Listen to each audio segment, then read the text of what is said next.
Dayleg? Is it? Hey, Dayleg, what's up? We got our final match. Hey, Kiwi Lemon, nice to see you. I hated that. Don't ever say that again. Gladiators versus the Houston Outlaws, who had a rough start to their season, 0-1 each. I can't wait to. Both teams had some things cooked up in their first match, and you think Danny is crazy. You're like, oh, who's that orange guy in the middle? What is he saying about Shu again? We have some stuff in store for you, but do you agree like they with the desk that the Gladiators can just take this easily?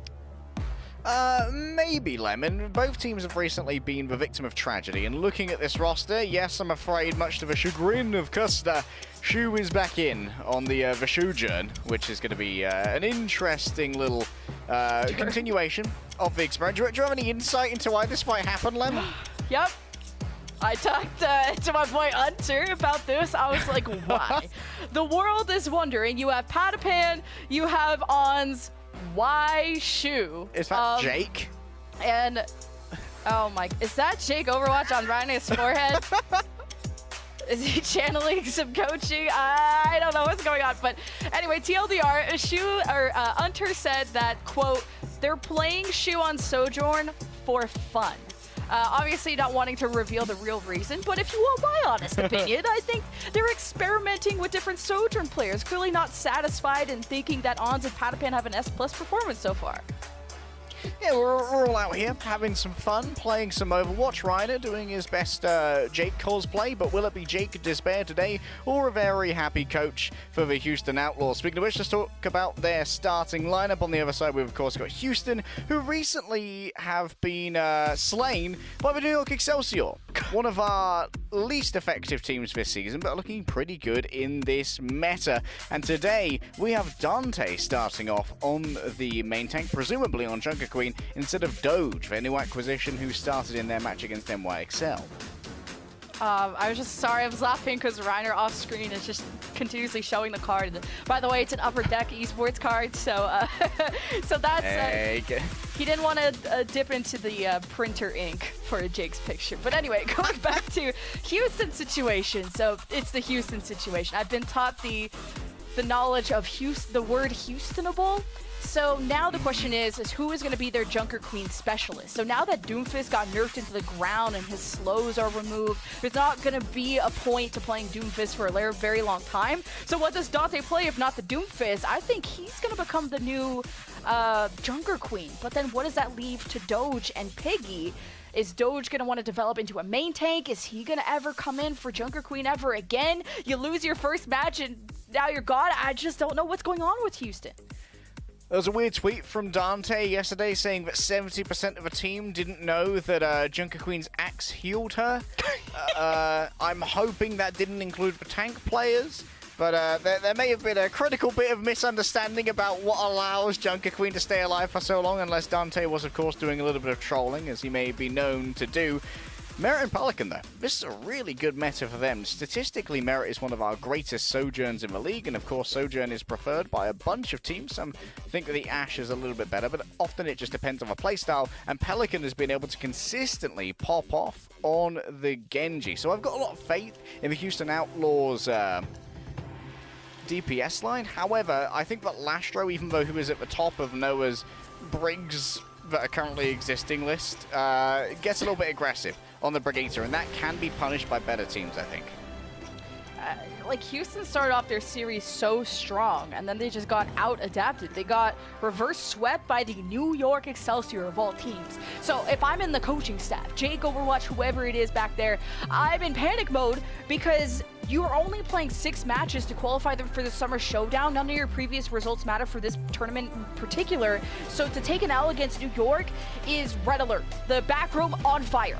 You have to now try to win maybe against a top team like the Gladiators to kind of make up for that, or I don't know, we could see Houston at the bottom of the standings. Yeah, you could end up with a pretty perilous seed if you start dropping games that you're not supposed to. Admittedly, with what we just saw from a Washington Justice, I think they showed quite a rapid turnaround in terms of gameplay style, even though they were pretty effective against the San Francisco Shock. So it's definitely viable for Houston Outlaws to try the same as well. I wonder if Houston Outlaws are going to take the main adaptation that teams seem to have done between the first few days, which is swapping from focusing on the enemy Brig to trying to focus down the enemy Junker Queen in the first fight instead, because you can try and use the knife, which is an easier hit on the larger hitbox, to push her into something like a disruptor field and punish any early shout usage. Well, first, you have an initial symmetric teleporter. Both teams have equal positioning. Gladiators more opting towards the point, but maybe Shu was left. He was actually playing towards the just initial main door, thinking Outlaws were going to chase Gladiators to the objective, but Outlaws noticed the straggler, executed, and now they get to hunt for more. So really good awareness from the Outlaws in that first fight. Yeah, Shu right there actually was late coming to the fight because he was the one who played the Symmetra, teleport everyone forward, had to stay in the spawn and then swap back to the Sojourn. And that also meant that he'd used the slide to go forward as well, and was easy pickings for Houston Outlaws when they identified that straggler. What is Pelican doing? What is he cooking? I guess he thought he could dash Kevster, and just little micro things like that give Kevster the kill, and as soon as one duck falls, I mean, the rest do as well. So Houston only had that for only had the point for like a blink of an eye. It's flipped at 23. Okay, early ego duel for Pelican gets punished. We'll have to see if this becomes a motif in the particular matchup here. And of course, Shu's now going to be able to actually take part in fights without being taken out early. Houston Outlaws going for a rotation through high ground here is really good, as they can essentially just force Gladiators off of this by threat rather than by force. Oh, Dante may be isolated by Kevsters, going for the duel, and still got to be careful about that. But I think Dante would have taken that duel if he had left with him, because the speed advantage that Gladiators have, Houston don't want to take a fight that they're just going to lose 4-on-5. Deflect gets Merritt to half health. Not something that Kevster can dash and get the execute on, or at least something he wants to commit to yet, as Houston take the road to the right, and the rally starts from the defense of Gladiators, who coalesce into the Outlaws as soon as they present themselves in the middle of the map, as the Outlaws try to run, but they can't hide. Lep is found. No speed for Outlaws, so they're just trapped here.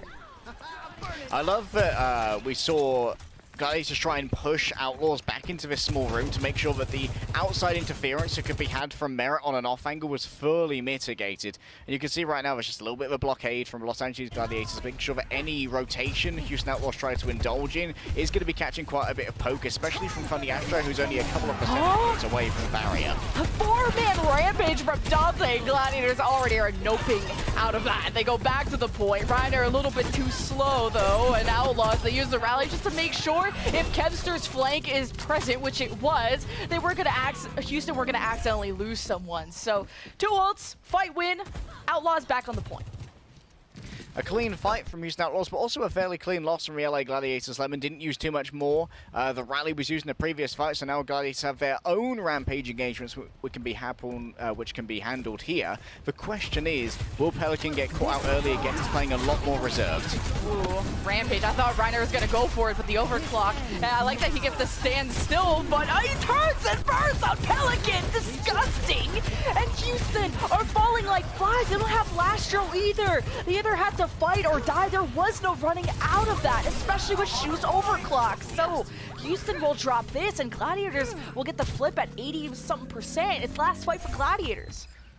The thing is, for many other teams, when Pelican makes that dash, there's no time for Shu to turn around and just pummel him with the railgun, because the rest of the team would be crashing into the front of him, but Pelican appears to be operating alone. Big rampage. The rampage towards Spot, no shot, and then Houston just decide to ignore him and kill everyone behind Reiner.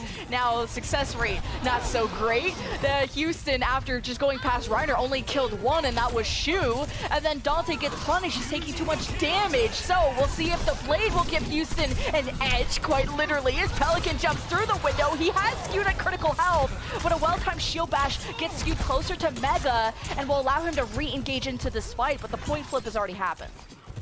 Yeah, Reiner has returned though, and Houston Outlaws running low on resources. It's going to be all about Lastro staying alive with this rally long enough to build up that overhealth for what should be a final fight here. No one from Gladiators is going to have a clutch factor with an ultimate. It's all about the raw mechanics. This is where you look to a player like Kevster to finish things. Oh, Merritt dips Shu yet again, and just Gladiators can't seem to get the trade when these things happen. This is a pretty big Sojourn gap already. It feels like Shu has been first blooded a couple of fights, and Houston winning 199 first round.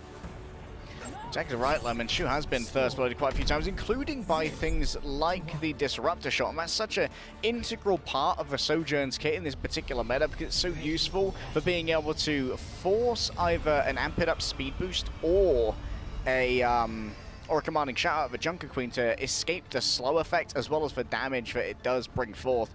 Gladiators, I'd love to see the Junkrat. I don't think it's going to be real. We have seen a little bit in Korean contenders, especially on this particular map, the control center of Lijiang Tower, because the burst damage is very difficult to deal with for the healers that Houston Outlaws have, or rather any team has, in the Brigitte and the Lucio.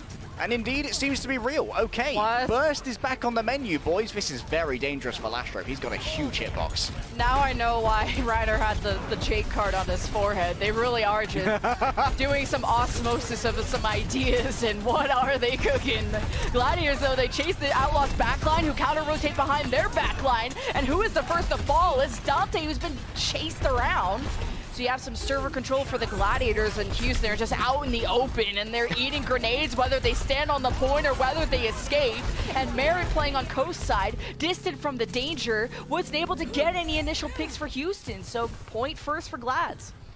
I might be wrong, but I think that Funny Astro just booped Lastro into Kevster's trap to get the finish. Remember that the trap now does 100 damage, which is a lot of burst, especially when that kind of damage needs to be answered with a repair pack. And on a Brigitte, of course, they can't repair pack themselves. Now you're attacking into the Junkrat, which is exactly what he wants. Move into my territory and suffer my spam.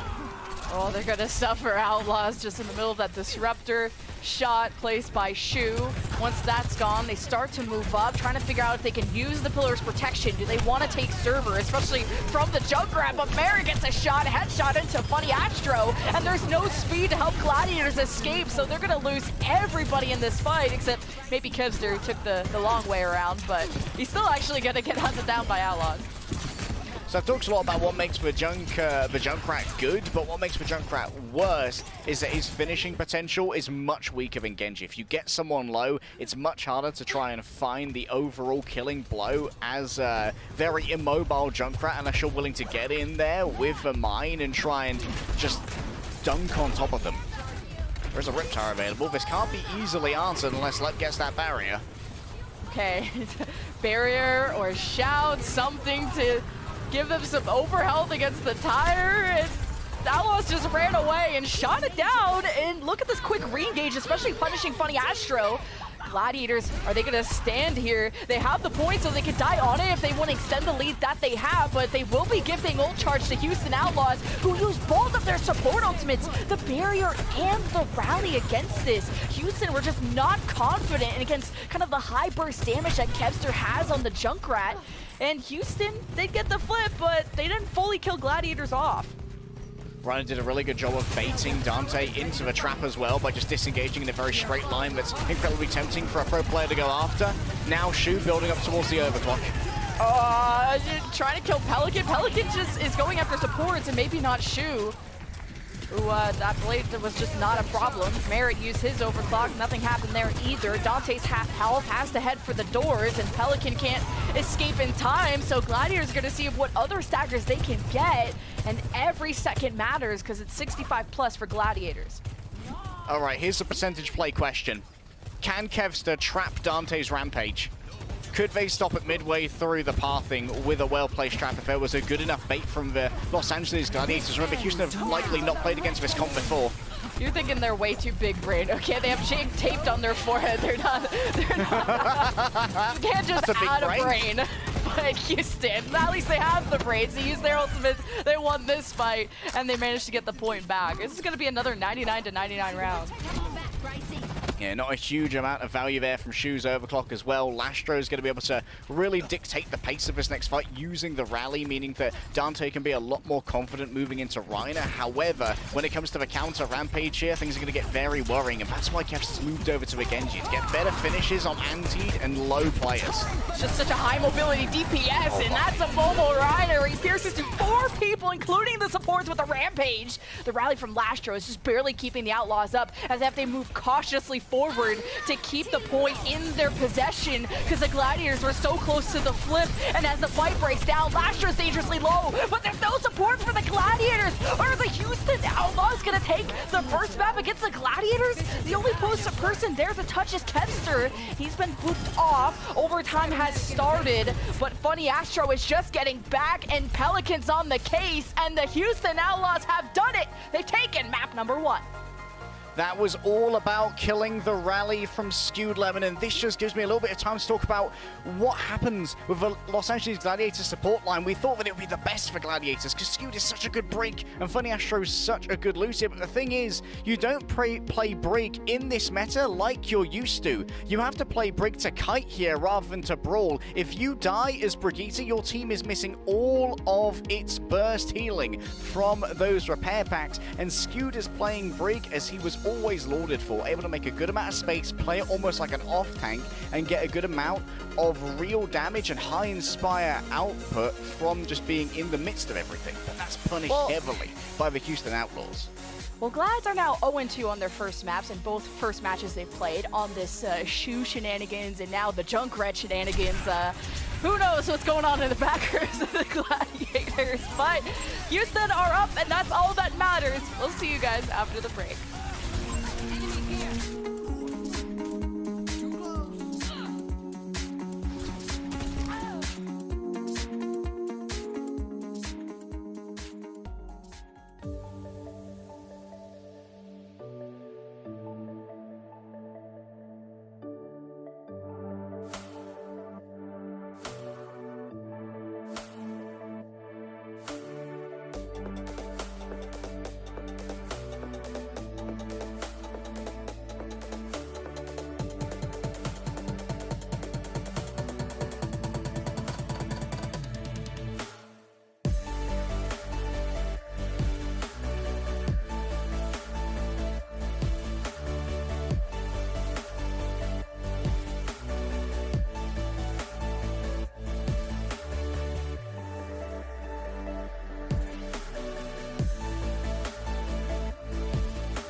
Please don't let me in. Please don't let me into my zone. I just need some time on my own. All these people trying to get a conversation. You can conversate to that tone. My gut eyes on that throne, yeah. So I'm never alone, yeah. All these people trying to box me in. I'm at my weather, it's on, yeah. Now they ask where I'm at. Making hits that line back. I'm MJ, I'm 2-3, man. I just need some time back. I'm zoned in like defense. My life gone, no recess. But I live my best one, so I got no regrets. So I'm gone.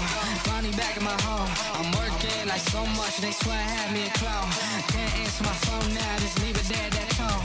Ballin' can't beat me up, cause I'm back in my zone now. We just had to show the Houston Hype video since Reiner's such a big fan. We got to give him some content while he's waiting for his next map. But fans at home, Houston, the state of Texas not in peril, but you may rise up because this is the first time in 2 years that Houston has ever won a map against the LA Gladiators. That's right. No one beats Houston Outlaws 14 maps in a row. We draw the line here. Los Angeles Gladiators, Lemon, some goopy creativity, let's put it that way. Shu on the Sojourn, now 0-2 on these maps. The Kevster Junkrat was an interesting experiment, but even trying to just siphon off Junkrat talent from Jake was not quite enough to make the Junkrat viable in these situations, just lacking the finishing power. Even if the overall damage output was high, meant that Houston Outlaws could survive some of these longer engagements, and after Dante kind of realized that, oh, Shu's playing bait, so the rest of my team can get cut off from me by traps and things, I better stop doing that. It stops working as well, and credit to Dante, he had a very fast turnaround on realizing the stimuli that Los Angeles Gladiators were trying to bait him into. We saw him get baited by Shu once, and then baited by Reiner once into a trap, and after that Dante was like, okay, I'm not going to do that again. It was a good learning experience for Dante. Yeah, you know, a great learning experience would come from you when you propose that they should put a Junkrat trap in front of the Rampage, and my mind just exploded. And like, wow, that's so smart, we should do that. And then the Riptide was kind of that interesting dynamic where we were thinking that was going to get a kill, and then Houston disengaged, and you think that Glads could have used that Riptire moment to just own more real estate on the objective, but Houston's re-engage is so quick, and that's why the macro is so hard to execute for even some of the best teams in the league, because you have not only speed, but also shout. You have 2 cooldowns that will allow you to disengage, but also re-engage almost immediately after. Tell you what, if I was doing that Reptile, I would have actually had Skewed pop the rally to try and force it out of Lastra as well while they're disengaging, because Lastra would also get blown up by the tire quite easily. Let's move into a present though. Merit is moving over from the Sojourn, his statistically superior hero, over to Ash, because Ash can abuse the high grounds really well here. There are some very small chokes through which you have to move as a rush team, which means that the Dynamite can be dominant, and I'm expecting Ans to also play the Ash here, because that's kind of Ans' jam. Oh my god. I almost just fell off my chair seeing Pelican possibly headshot at that moment, and I was kind of trying to get some more leaks out of Glads about why Ons is doing a lot more Ash as of late than Sojourn, and kind of at least adds to the point of there's clearly an experimentation process with the Glads of figuring out who their best Sojourn player is, hence the Shu, and hence Ons going more towards Ash. So you don't have as much mobility, you have some mobility, but not as much as a Sojourn. And speaking of which, Skew just barely getting out with the shield bash against a slight dive from Houston there, as Ons just gets to take shots and gets Merit dangerously low, but as Kevster dashes in, he gets punished by Pelican. So Houston, the reactive playstyle actually paid off here. Yeah, the reactive playstyle was kind of adopted there by Pelican when he realized that Arns is playing in this room. So if I chase in to try and kill Arns while he's in this room, I can't receive repair packs, and I won't be an LOS for the commanding shout. So instead, they have all 5 players try and play the counter dive and catch out Kevster early, and Pelican's been rewarded for this, only 25% away from that blade. Now Gladiators approach the point. Kevster's already harassed Merit into using Coach Gun, not going up the elevator, as Pelican does the same thing to the backline of the Gladiators, already claiming Skewed and Funny Astro. So there's just no healing. So Glads, there's just no point of being here. Kevster engaging. Kevster engaging there with Dash is interesting, and I don't think it's overall in the interest of the LA Gladiators. It means the rest of the LA Gladiators have to move up to try and buy that space for Kevster because he can no longer disengage. And that creates those openings that you saw Pelican exploit, like skewed. No, oh, well, that's an Ash diff. Anyway, back to spawn, boys. Some more. It's merit time, baby. What is happening? I heard no one was considering me for Rookie of the Year. Consider this. Well, Merritt even gave him a wink. Not even gonna type like something in chat, just gave him a wink. I love that. Winks are just low energy blinks. True. We've got a pair of bobs to play with here, and a pair of blades. And both teams also have all the ultimates they need to really answer these, so it could be a little bit of a stalemate. It depends who wants this fight more in terms of just over-investing potentially to try and get through what could be layered support ultimates. Yeah, Houston are playing so far away that high ground control just doesn't matter for Glads, and Bob gets thrown out, and Houston's attention is drawn towards that. Rally first from Lastro, second from Skewed only seconds later. Maybe an advantage Gladiators can work with, but they're kind of leaving, so it must have been because of the Bob from Merritt that Gladiators don't think they can chunk down. So the sound barrier from left versus the Kevster blade. You got the Pelican blade, so the Funny Astro sound barrier. There's a lot of ults, a lot of chess matches happening, but all that matters is that Pelican got way more value, got dashed in, had enough damage to get dash resets, and Houston Outlaws win the fight. Honestly, a bob difference right there. Arns actually put out the bob super early, and it wasn't in a place where Houston Outlaws were forced to really try and battle the LA Gladiators, which meant that Dante could just soak up all that bob damage, get a little bit more healing, they could burn through the bob, and then instead Merritt placed his bob down in the middle of the fight, which forced Gladiators to disengage, and then when they re-engaged, the bob was still up, so Kevster was taking additional damage. Oh, we got Rampages up, though. Gladiators are going down a pretty narrow alley, not wanting to keep their supports maybe in the Mega Room just in case. Dante goes for it. The supports of Glads are hit, using the Funny Astro speed to get out, but Reiner gets knife pulled by Dante and dragged into the line of fire. So Houston have won back-to-back fights, and we're 10 seconds away from the champions, the #1 team in the league, question mark, from getting full health. Oh, Kevster is just going to be able to touch, but is straight into the grasp of a Brigitte. Now Lastro plays the doorman. Goodbye, Funny Astro. The Rampage booped away from a point, and Ryder can't get on. He's booped by the shield bash. Oh, Lastro, stop bullying Reiner, please. He just wanted an interview with Jake. It's about time that we give Dante, like, way more credit. And just being such a flex. Like, we kind of gave so much credit to Reiner and giving him maybe candidate of Rookie of the Year down the road because of his flexibility to so many tanks. But Dante has learned Doomfist. He's now already looking like the better Junker Queen. He can play DPS. And although Houston might have signed someone that was supposed to be that specialist, they clearly found, like, the crack in the armor and have already patched it up in their second match. So they won first map. It was close, 99-99 across the board, but they've just full held like the #1 team in the league. So Houston, I've been hearing rumors about their scrims popping up, and I'm actually starting to believe the scrim bucks. It's looking like a bad day for Pick'em, Lemon. I'm going to be honest. Right now, LA Gladiators, they're playing for the draw, and I'm sorry, Reddit analysts, but you can't blame this one on the off-roll shoe. So what now? What now, guys? That's Merritt taking the hipfire duel. It's so interesting when you see when these Ashes decide to alternate between the ADS and the hipfire, even though the hipfire does less damage and it's a little bit less reliable because it suffers from aim bloom. But the first shot is always 100% accurate, which means you can get some really good double taps out if your aim is as good as Merritt's is. I was just laughing because it looked like Skewed was trying to give Funny Astro's body CPR, but the way he just shield bashed. Come back to me! Wake up, Chrissy, I don't like this, but I don't like Kevster dying first either. Glads, I mean, you have to hold 33% for 4 minutes, and you don't have MVP Kevster here? Uh-oh, this is bad. Well, Pelican left just fall over because Houston are looking to the left, they're looking to the right, and as they cross the road, they just got ran over, so Glads have respawn advantage. Kevster's already back, and Houston fumbled the bag! Gladiators say that Kevster was surplus to requirements, mate. Merritt is going to avoid getting fragged by the knife pull there. Some good use of a physical cover to make sure they aren't pulled in any further. But Merritt is facing down the Horde alone right now. Has to be careful with these ego peaks. because they will be punished heavily by hit scan like Arns. Yes, they didn't get themselves a tick, but the Los Angeles Gladiators are not to be underestimated. That's a huge dynamite. Yeah, in these panicky situations for Houston, they gotta talk to each other. And Skewed should have shield bashed to safety. He was standing behind Reiner, and it just wasn't enough body blocking. And, you know, you couldn't win the 5-on-4 when you killed Kevster, but surely you could win the fight after you kill the main healer of Skewed. This is all said and done. The Houston Outlaws are going to series point.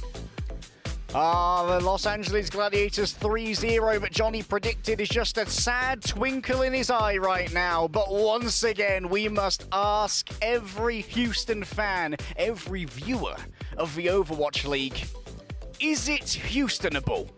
Could the bag be monumentally fumbled? Houston Outlaws are looking lights out amazing today. The calls are clean, the strategies, perfection, and the engagements are being well managed and well flowed. They are outdoing the support line of Los Angeles Gladiators. We came into this meta, Lemon, thinking that Skewed and Funny Astro were gonna own this rush. The best Brink, the best Lucio. Where are they now? And our best analyst said this was going to be 3-0 Glads, and the reason? Why not? Well, we'll think of a few, but for now, it's 2-0 for the Outlaws, and we'll see you after this.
You've trained long and you've trained hard. You've pocketed Platinum Genjis through their most audacious dives, and you have earned your spot sitting at the round table. And for only 200 Overwatch League tokens until August 19th, you can earn the steel and the staff to look the part. However, just like the Los Angeles Gladiators, plot armor is not included. Well, they say heroes never die, and I'm not capping. Merritt is a hero because he didn't die a single time in Hollywood. I'm completely serious. He had 0 deaths. Merritt, when we spoke about the gap between Merritt and Ons, it is existing. Now, it's a very short map. Now, the DPS, the damage very similar. But the fact that just Merritt is playing much, much safer than Ons tells a story. The first one who falls, usually the fight goes the way of the 5-on-4, unless you're the Houston, who even they can Houston some fights every now and then. And just it's kind of crazy to see how human even people like Kevster look, who he got first picked in that last round, not able to dash quickly enough, but it's Houston playing so well as a team, and I think playing behind Dante's leadership, although they tried some different tanks, it's working for Houston, and they're 1 map away from maybe 3-0ing. I thought was the best team in Overwatch League. And while their new acquisition of Doge might not be in a tank role, Lep is certainly fitting into this roster very well. I mean, controlling the flow of these engagements like he's been here the entire time. A huge pickup for the Houston Outlaws. But for Los Angeles Gladiators, they're going to try and stop these criminal scum. The buck stops here on map 3. We're heading to Watchpoint Gibraltar, out on a nice sunny day, and this is one of those maps where in Korean contenders during the break I was paying attention, and a couple of teams are actually opting for the Winston here, but it seems like all of the Overwatch League teams have decided that Winston's kind of poo-poo at the moment, in particular because when he jumps away you can stop his momentum with a well-placed knife, and it's not hard to hit it on a Winston. So everyone's going Junker Queen, and control of verticality is going to be an issue of pathing and rotation rather than claiming it with big vertical movements, unless you happen to be hyper-pocketing your Genji. Yeah, if you're going to be eating that creative glue, then I would think the Gladiators of all teams would be trying that. You know, we saw the appearance of a Junkrat. They have their flex support on DPS, although that's not unheard of for players to off-roll. I mean, Dante, duh, and maybe even the Bone back from the London Spitfire. But hey, if the people you don't have on the current roles are doing what you want, might as well try different things. So, Glads, maybe having Ons on that Widow, not really seeing anyone home, not going to waste time, but going for maybe initial dynamite on the bridge could be good old charge. So Gladiators' last match, they did lose against Dallas Fuel, but they looked alive in that match almost solely because of Kevster. And the real difference today has been that Kevster has been marked a lot more, in my opinion, by either Lastro or Pelican, and it's really constraining Kevster's ability to just go kill, as has been Los Angeles Gladiators strat in their previous match against the Dallas Fuel. Wow, Houston are just playing so close, so as soon as they use Shell, they're immediately in access range to the Gladiators, but it was Glads that sped into them, because the issue is Houston's defense is actually split up. They have Merritt on the high ground, and I think maybe even someone else with them. So Glads actually took a 5-on-4, and I think that's what was overwhelming. Merritt was out of LOS from the fight. Oh, nice little tech there for Reiner to pop the commanding shell, get some extra movement speed in the air to grip back on and not give over that boop charge to Lep, which would have been considerable considering that Reiner had a full health bar there. Los Angeles Gladiators win a clean fight here, and now Houston Outlaws have to decide where they want to engage from. If it's going to be straight from the low ground here, which they appear to opt into. Oh, server control for Glads. Able to also get some cart push halfway to A, as Houston have now kind of expended cooldowns, but they have this blue box, they have access to mini rooms, so really good shelter, as Ons doesn't want to get any close, especially out of access range from Pelican. Kevster keeps Pelican in check and makes sure that he doesn't get close to Ons, which is really good awareness from the Gladiators, who force Pelican back, and now Houston's backs are against the wall, but Gladiators are not healthy, and they're locked into a fight that they can't escape in. Pelican finally closes the gap between himself and Ons, and Barrett kills 3. He is having an incredible series. It is a Merritt moment once again, and one of the things that you really need to look out for here for Houston Outlaws is how well they're controlling Reiner during the Carnage cast. It takes a while, and there's a wind-up when you're casting Carnage, and that is a lot of openings to be pulled by a knife or booped by the Brigitte and the Lucio. And Houston Outlaws doing a really good job of limiting the usefulness of Reiner by making sure that Axe doesn't make contact with their squishies. Oh, Gladiators don't go down main. They go through the mini room to just see if they could C9 the card by maybe throwing 3 people on it, but they had Pelican from Houston was right on top, able to contest. Now he's in the middle of everyone from Glads, so Lep has to force the sound barrier, and Kevster might have a free blade, but he doesn't want to be patient with it. No way. There's so much damage, and Kevster could get through it, all of the overhealth, and he gets punished by Dante. The 0-kill blade by Kevster, almost unheard of. But on the other side, it's Houston's blade for a change, but Reiner's been dominated in the front line. He got a 3K, so Pelican's blade never mattered. To a degree, Arns and Kevster there, while they didn't get huge value out of their ultimates, they provided huge distractions, got those crosshairs displaced, which allowed for Reiner to make deeper inroads into the enemy team and start doing some super high damage with the shotgun and the carnage as well. You can see once again one of the boots that I was pointing out, but hey, it's easy to finish people when they're all nice and low from the dynamite. It was a good assist from afar by Arns, but Reiner staying alive that long to be able to deliver the damage is what is most important. Now Outlaws are going to play inside their ship. They don't want to reveal themselves for too much poke until they're ready for a fight proper. Oh, Kevster just sneaking up onto Merit, but didn't get the execution, and Merit is actually healthy-ish as they all drop down into the rampage of Reiner. Houston all got down to critical health, and not a single one of them died. Where is the focus fire from Glad? That should have been their fight to win. Yeah, that should have been a great exchange of rampages in favor of the Gladiators, but Dante just gets more done. In fact, Reiner even hits an easy knife onto him right there, but actually brings Dante back into the midst of the Houston Outlaws, where he's safer and can actually get a good carnage off onto the opposing main tank. Skewed and Lastra once again will be able to duel with Rally, so we're going to see a pretty slow fight, I imagine. And Kevster is still harassing Merit, by the way, and just has forced Merit down to the low ground, but now Lep gets involved to boop him away, and finally Kevster gets the job done, not only killing Merit, but Lep and everyone around him as Houston went to peel. So finally Glad got it done, but only 2 minutes to finish B. Yeah, that was some great target focus there from the Los Angeles Gladiators, finally grabbing Merit after a deathless Hollywood. Merit certainly needed a taste of the grave for now. Monster Reborn is played, and Houston Outlaws return to the fray. That's another huge dynamite, which is going to drain resources as they move in. Already a shout. Oh, Houston have to play the card too because it's 2 meters away, and the bomb is forcing Outlaws off the point, and it's 0.17 meters. Actually, never got capped until now. And Houston just had no space to work with, but besides just the rally, they conserved most of their ultimates. That was a perfect continuum of play there from Arns. Hitting the dynamite first forces Dante to use the shout to get everyone up onto the car, and then placing the Bob down, knowing that there's no capacity to disengage because the shout's already been used. The Bob is just going to pummel them as they contest. And on top of that, he can easily just freely plink away from all in the distance because no one can reach him. What is happening? Arns is just dead. Dante's 1 HP, so Houston throw the Bob on the cart just to at least create a distraction for Houston to get into a safer position.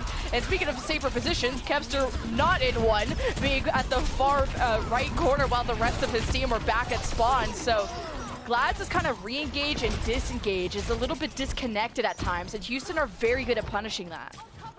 All right, with this being an escort map, there's a good chance here the Houston Outlaws could look for a spawn camp, but given that Los Angeles Gladiators all roll out through that lesser used high ground spawn, Houston Outlaws are going to move away, and this actually forbids them from having the time to rotate up to their own high ground, so Dante's actually going to be somewhat vulnerable here.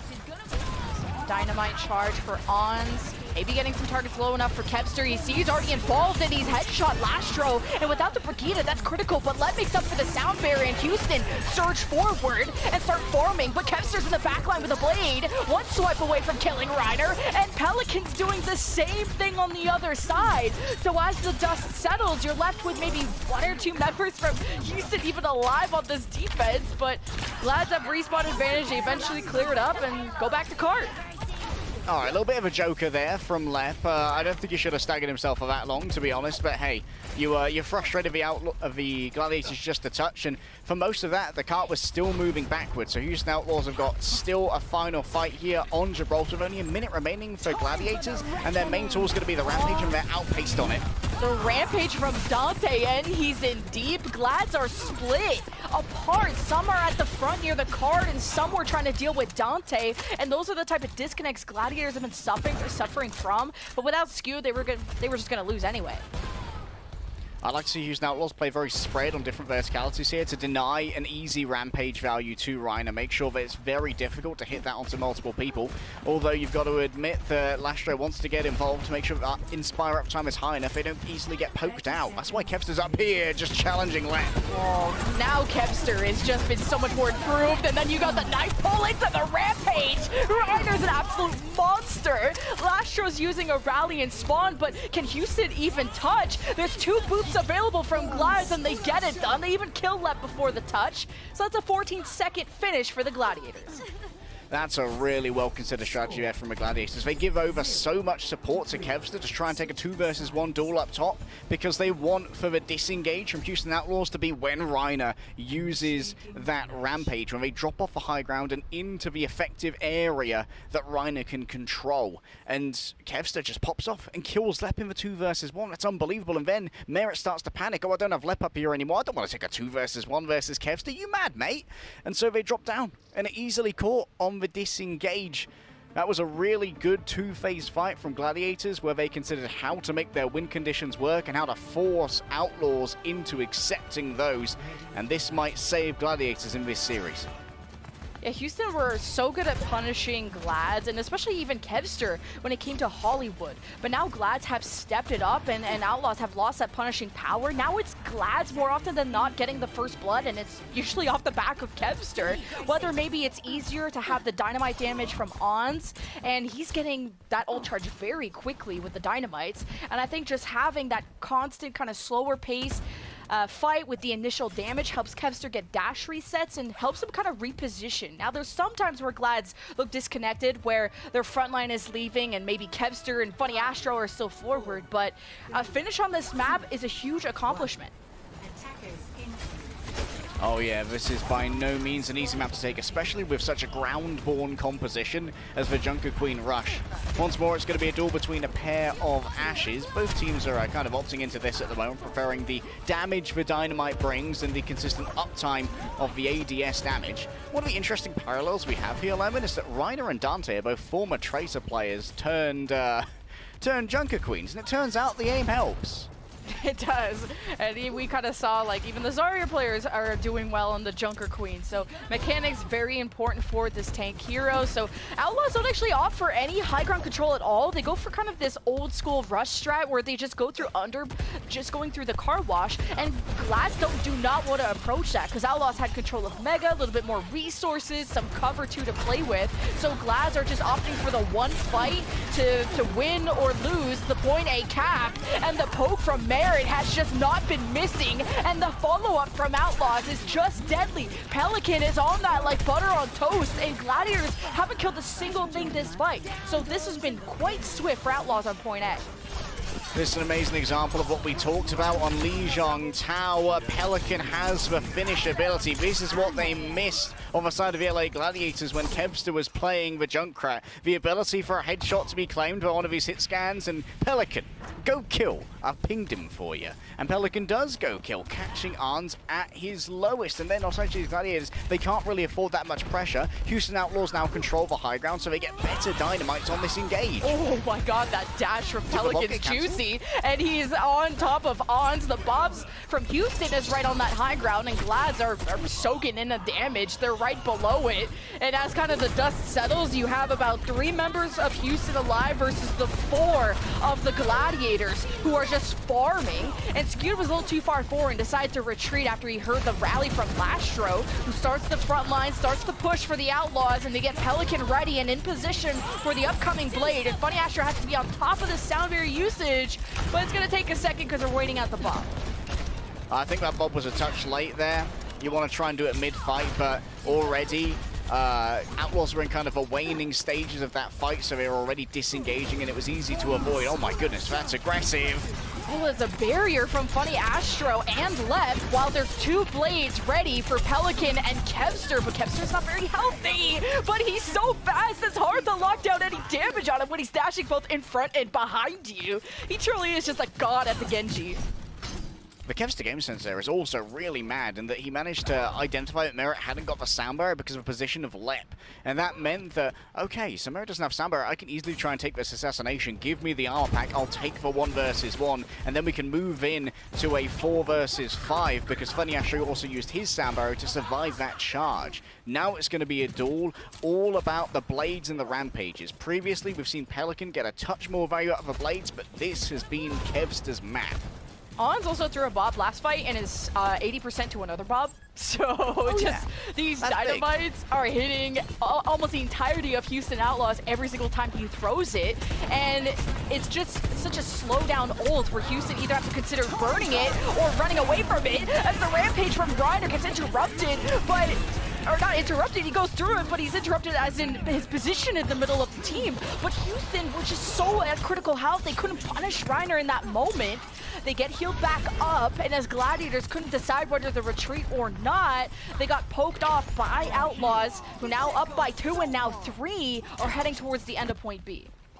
My brother in Christ, there's no way that Pelican gets away with that. He was like 2 HP, and the gods smiled upon him. Odin sent his ravens and brought the mega health pack back. You can see Kevster lurking at the moment. Actually has found Dante early. He's still got a blade in hand. The Bob is thrown from Ons, but it's not contesting the card, and Houston throw their own. They have the rally, and they're not sure whether to burn the Bob from Glads. If they want to push to the end of the point, they have to consider it, and Merritt starts pinging it. He knows the Bob's a problem. Gladiators in this moment take shelter, but Reiner still can't get healed up fast enough because Houston just overwhelmed them with a sound barrier engage. So this is very well done by the Outlaws, who'll be capping B and have 3.5 for C. The copium news for the Gladiators fans is that they forced a barrier out of Lep that shouldn't have had to have been used. Admittedly, Lep, looking at this 3-minute time bank here, was like, okay, we just can't fumble this fight. This is our best chance to cap second. It's so difficult to get through this as a ground-born composition that doesn't have a way to really access the high grounds, so I'm going to invest it here and just maybe take an L later when Funny Astro has the beat difference. Uh-oh. Who's behind them? Is that Pelican? Ons has to be wary of that. Gets brought down to half health. Quick coach gun maneuver, but Pelican still gets the execute, and they should have dealt with Pelican sooner. Now 5-on-4 for the Houston Outlaws on the attack, and Reiner is so low, but he might not even have the shout to get back. They do have the speed of Funny Astro and the rally to get Reiner back to a healthy position, and Pelican has killed 2 this fight, staggering out Glads, who decided to take a break in the spawn room doors to have 5. Ooh.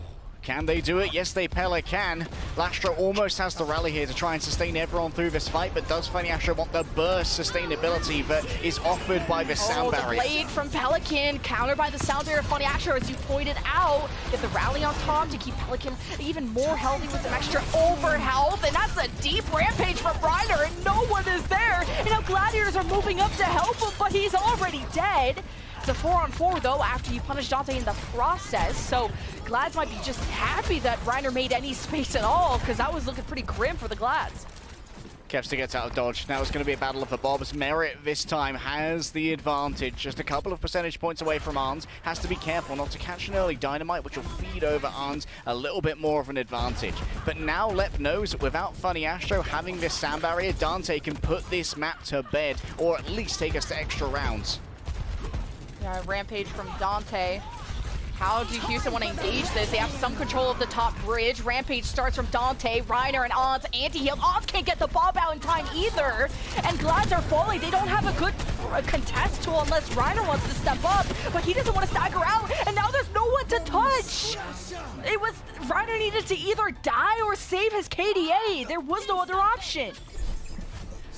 Oh, so no Bob, Lemon? No Bob? I'm guessing the plan there from Gladiators that was reflective of their positioning is that Arns is definitely going to get Bob in this fight. We know that Arns aims, and we know that Houston Outlaws don't have any shields to stop it, so we'll just send out the Bob, we'll have him contest the cart and play in more reserved positions to try and survive the onslaught of a sound barrier engage that Houston Outlaws went in with. Or rather, the sound barrier was actually saved for after. But what I really want to highlight is dragging your mind back one more fight to when Reiner went in with the Rampage and actually died rather than getting a clean fight win off the back of that. And why that happened was because Reiner used the commanding shout on top of Funny Astro using the sound barrier to answer Pelican's blade. And that meant that he did not have the ability to not only give himself a little bit more health, but to give everyone else movement speed to follow up on that ultimate. Pelican is also just living in this backline rent-free. And it feels like Kevster is more committed on trying to get more value in the other backline than helping to protect Ons. And Skewed at this moment comes in to help, but the dash just, you know, will cleave through no matter what shield or person is standing in your way. So Kevster has to really make an important decision. What's more important, saving Ons or taking a risk and trying to kill the backline of Outlaws? So Gladiators have to weigh that decision carefully. Honestly, in my brain, I've started calling Pelican Daredevil. This guy takes so many risks when it comes to these engagements, always getting out with like 20 or less HP. It's a cliffside battle here, Lemon. This is dangerous when it comes to knockbacks. Yep, and Skewed is dead. Reiner is trying to get sped out by Funny Astro. Funny Astro is presenting himself just to get any boobs, but that's not working out. So Outlaws, there's also a bit of a push from Glad. Got some meterage, but as long as you don't get punished, I'm down with it. Oh, Dante, where was he going? What's he cooking? Actually gets caught out on the long rotation, decided to go through the high ground instead of following the Brigitte and getting those continuous repair packs. I'm not sure if I'm a huge fan of that one. Now Houston Outlaws have to wait for Dante to respawn. Still, they've drained the Gladiators clock, and Gladiators are looking woefully low on ultimates.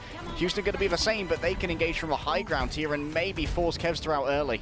Yeah, and the timings were pretty comparable, so this push and the snowball that you create on Gibraltar is so important. Now in overtime, Glad can't afford to lose. Ons poking away at Lastro, and Let forces out the shout from Dante. He starts the duel, but Dante's not as healthy as Reiner, and Ons might be the lowest person, but he's in server and he's safe. He's getting great dynamite damage, which helps Kevster get all the finishing blows he needs, along with the rest of Glads who are working together. And that's what matters. Point A for Glads. I think it was a mistake there from Outlaws to do a 4-1 split with only Dante moving out on the high ground. It meant that Kevster could actually stay up on high ground for ages and poke for free. The crossfire from Arns over in server and Kevster from on high meant that Houston didn't really have any options to try and take out the huge DPS, and Reiner could easily be sustained from the skewed pocket.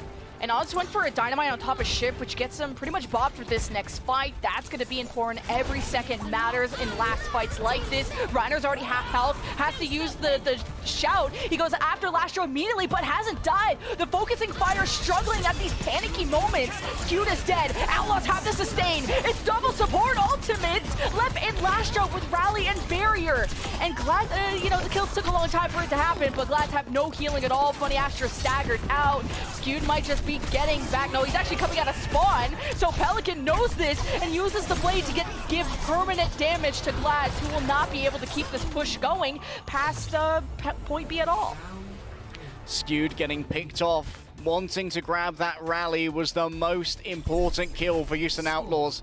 Making sure that those support ultimates couldn't be layered up in a way that was beneficial to Gladiators. Outlaws, yes, we often frown upon the lads, we've layered our support ultimates. But when you're just playing for the overtime and you just want to live through the onslaught that Gladiators have generated from a previous point and you only need to win one fight, it's not so bad to just fire all of your cannons at once in a singular volley. Still, this is Houstonable. They've only got 2 minutes. First point is no guarantee, and there was good progress made by Gladiators on second. We might have ourselves a series, Lemon. Yeah, this is also 3-0-able. So as much as I love the word Houstonable and it's haha funny, but that was still a decent push from Glads, but a good snowball from Houston. I think they were actually really successful in their point B push in the last round. So 2 minutes is not a lot. So you can easily beef point A just with how little time this is. So we'll have to see how kind of the first hold goes, because both the defense likes to hold close on either sides, and that's been punished pretty heavily. But we'll see if Houston know what's coming. Glads are just opting to chill on bridge. 3, 2, 1. Mr. Much more reserved. We'll have to wait to see if... oh, Reiner actually gets, I think, 2 or maybe 3 wounds from a pullback on that knife, which is just really nice early damage. You know, just one for Noah in stats. Noah and Jess will be like, ooh, look at that.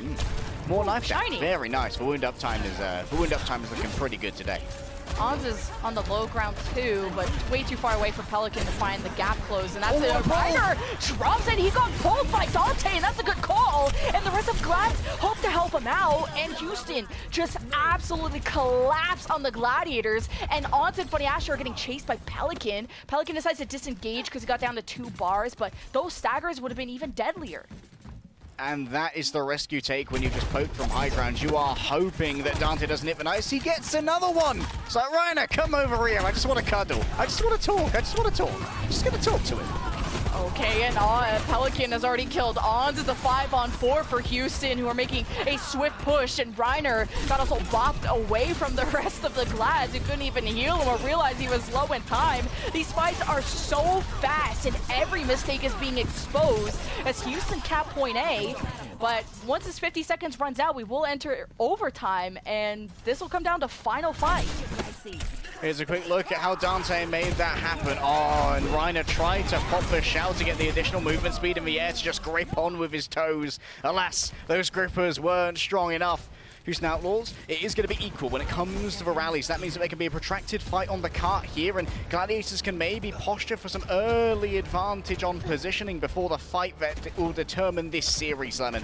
Wants us to be careful how far he wants to present himself. Glads are on the high ground. I see that Kevster is still on top of Ship. He starts to access the backline. He has the sound barrier to stay as long as he can to build up towards the blade. Pelican is a little bit further ahead on the blade, but Ons picks him off. Here's the bob from Merritt first, a little bit ahead of Ons. We go to the cart, and it's 5-on-4 for the Gladiators. This could be winnable for Houston to 3-0, one of the best teams in the league, and it's starting to fall their way. Glads are down 2. No Reiner, no skewed, but you have Kevster and you have a dream to keep this alive. The DPS do it all, and it's just Ons who cancels the bomb. Gladiators are still alive. You may have drawn the blade, but the age of a samurai is over, and the 6th shooter.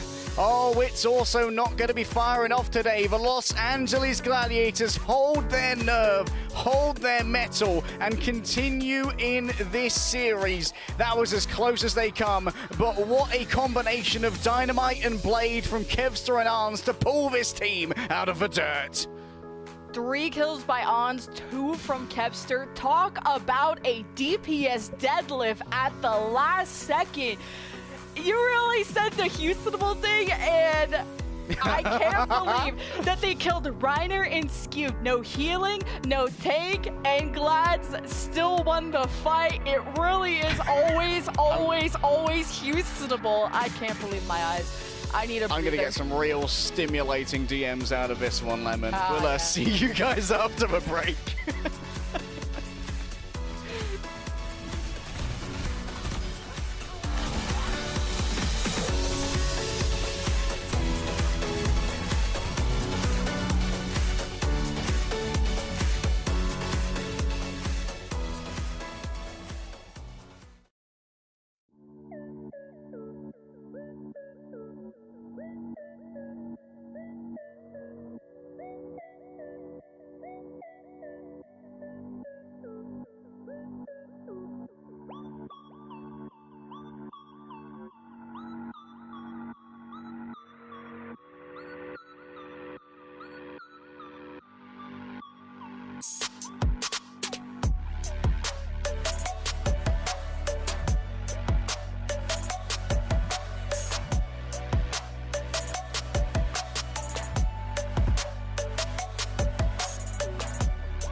welcome back, everyone. Here is the final moments of the most crazy fight of the whole series, Ons and Kevster 2v5. It was just a perfect timing on the Dynamite as well. Kevster found so many low enemies that you could get dash resets off of, and then guess what? The Bob is up, baby, and it just softens up Pelican for a nice flick from Ons. The headshot connects, the team kill horn sounds, and well, the series and the show, Lemon, they go on. It was just such a beefening that just happened, because it felt like that I was getting ready to be like, oh yeah, 3-0, whoop whoop, easy day, you know, quick cast for us, but because they killed Skew, they killed Reiner, and usually with just one of those people dead, it's like the majority of the time you're gonna win the fight. But I forgot I'm casting the Houston Outlaws, and if you don't pay attention to Kevster and Ons, then I guess 2v5s just happened. This truly is cursed. I mean, Ons has had a very good performance on this map. Same with Kevster. Both of them woke up majorly in map 3.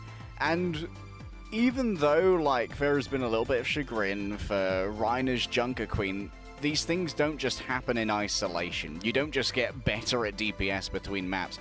Evidently, Reiner is doing something, or Skuna Funny Astro are doing something, to generate more attention from the Houston Outlaws. That means that Kevster has less marking on him, so that he can get a little bit more audacious with his flanks. Admittedly, at the moment, Houston Outlaws, they seem to be putting a lot of pre-fight stock into trying to go for a headshot dash combo from Merit and Pelican, usually onto Ons, who's playing an off angle somewhere. Dante had that sick pull on the Reiner too. It felt like all the cards were on the table for Houston. They had the ace up their sleeve, and even everything going their way. If they don't fully kill all 5 players of Glads, I'm not gonna think the fight's won yet. I'm tainted now after how that went. But we move over to a push map this time. It'll be Coliseo. So some teams have played Rush here before, so it's not as kind of high ground heavy as like a Dorado, a Gibraltar, and Hollywood. So it's a bit easier to rotate on this map.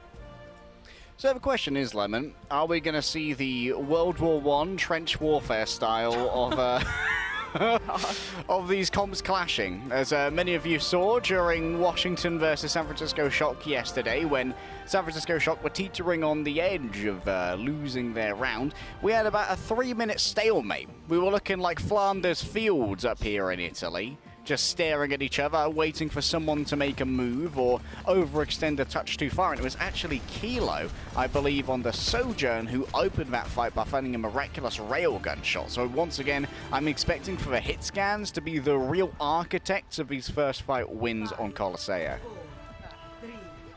When we were talking about player of the match, we were trying to decide because we thought it was going to be maybe a 3-0, and then I'm like, I'll see you guys in game 5. I said this, and I might be regretting my words, but hey, it makes it for a good series.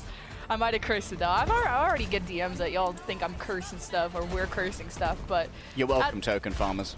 Yeah, exactly. To get the new Mercy skin, you're welcome. So Houston trying to maybe rotate around the middle of the map, but as Glads pushed up, you saw Houston try to surround Reiner, but Kevster cannot go unnoticed. He almost got the dash kill on the left, and maybe even Lastro. Gets kind of blurry how fast Kevster plays sometimes, but hopefully not like a million years stalemate like we saw yesterday, but not when Kevster's on the field. He jumps and collapses on the Lastro, and without that healing, Houston are gonna live long. Pelican? Okay, there we go. Funny Astro puts him down. Listen to some calming lo-fi beats. Go to sleep, go to sleep, go to sleep.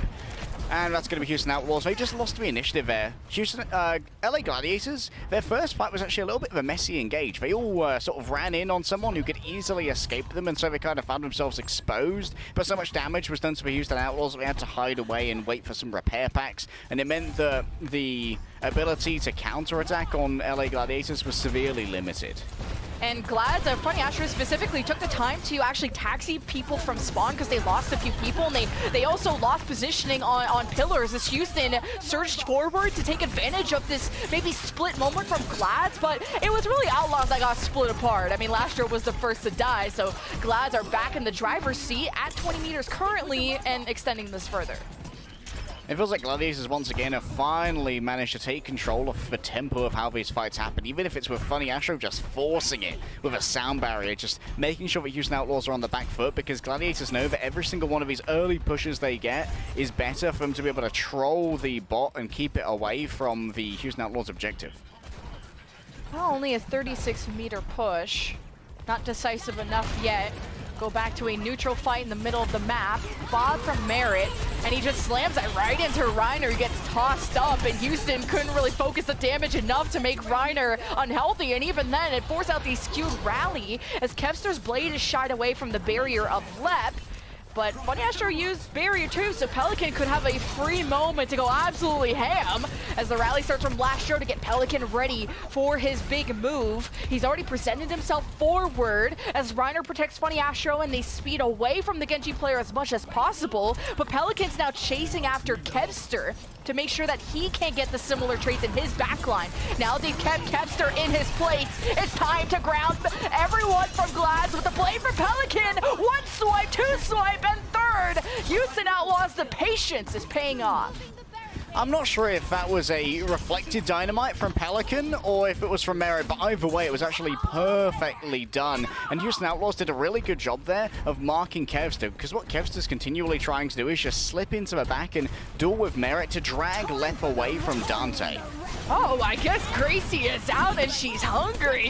And Reiner just won't stop. He's already killed Merit, but then Houston went the other way. So Reiner's like, oh, who left this behind? And he's escorting the car other way. But the effect of this is now Houston, who win this fight, have to spend a good, 10, maybe 20 seconds to not only kill Reiner, but get the bot all the way back. Reiner is still going with this. He will be staggered, but this is a crucial seconds that he's buying.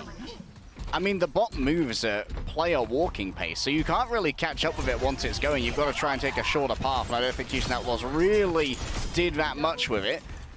Pelican, of course, did pop off during this previous fight. Unfortunately, without control of the objective, it's all meaningless in the end, Lemon. It's just ult-charge gravy on top of the pudding. And Houston got all five. I meant to say that Reiner, because he bought that time and because Houston had to spend time bringing the bot back, all 5 players of Glads are back to also stall out the bridge side and not actually ever give Houston back the lead. It's 37-27.